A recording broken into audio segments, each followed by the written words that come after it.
श्रद्धा के बाद स्नेहा हत्याकांड, फिर टुकड़ों में मिली एक और लाश। दिल्ली के बाद यूपी में खौफनाक वारदात।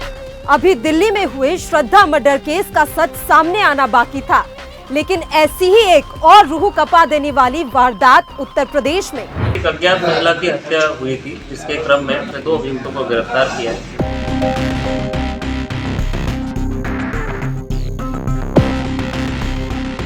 नमस्कार, आप देख रहे हैं सावधान हिंदुस्तान और मैं हूं आपके साथ पल्लवी राजपूत। आज कहानी दिखाएंगे सीतापुर में हुए स्नेहा हत्याकांड की। 8 नवंबर 2022 को गन्ने के खेत में एक महिला का शत विक्षत शव मिला था। उसका हाथ, पैर और सिर धड़ से अलग था। उसका मुंह खुला हुआ था और हालात ऐसे थे कि किसी का भी कलेजा मुंह में आ जाए।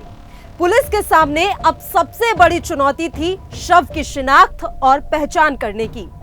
थाना रामपुर कला, गांव गुलहैया, सीतापुर के इस इलाके में एक ऐसा हत्याकांड हुआ जो दिल्ली के श्रद्धा हत्याकांड से मेल खाता है।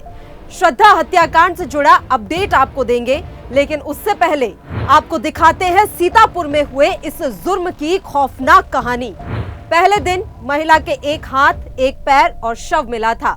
अगले दिन उसका सिर बरामद हुआ।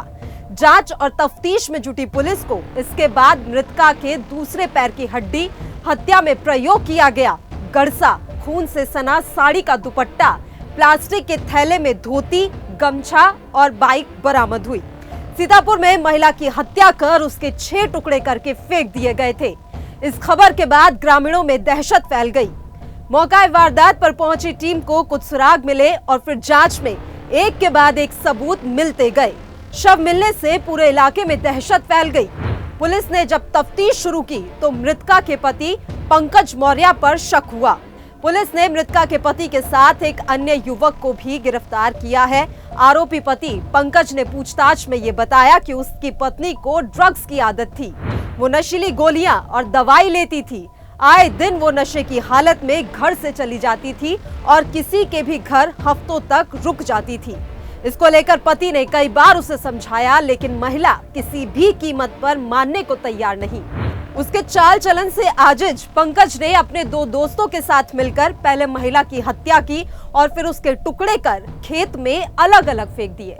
मामले का खुलासा होने के बाद पति और उसके दोस्त को पुलिस ने जेल भेज दिया है।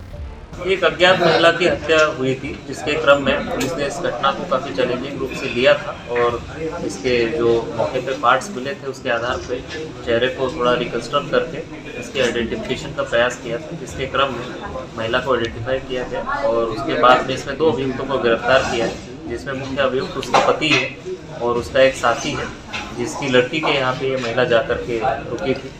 श्रद्धा हत्याकांड में भी आरोपी आफ्ताब ने मई में श्रद्धा का कत्ल किया और फिर उसके 35 टुकड़े करके उसे जंगल में फेंक दिया। पुलिस को 10 से ज्यादा हड्डियां अब तक मिल चुकी हैं, लेकिन वो श्रद्धा की ही हैं या नहीं, इसका खुलासा डीएनए रिपोर्ट आने के बाद होगा।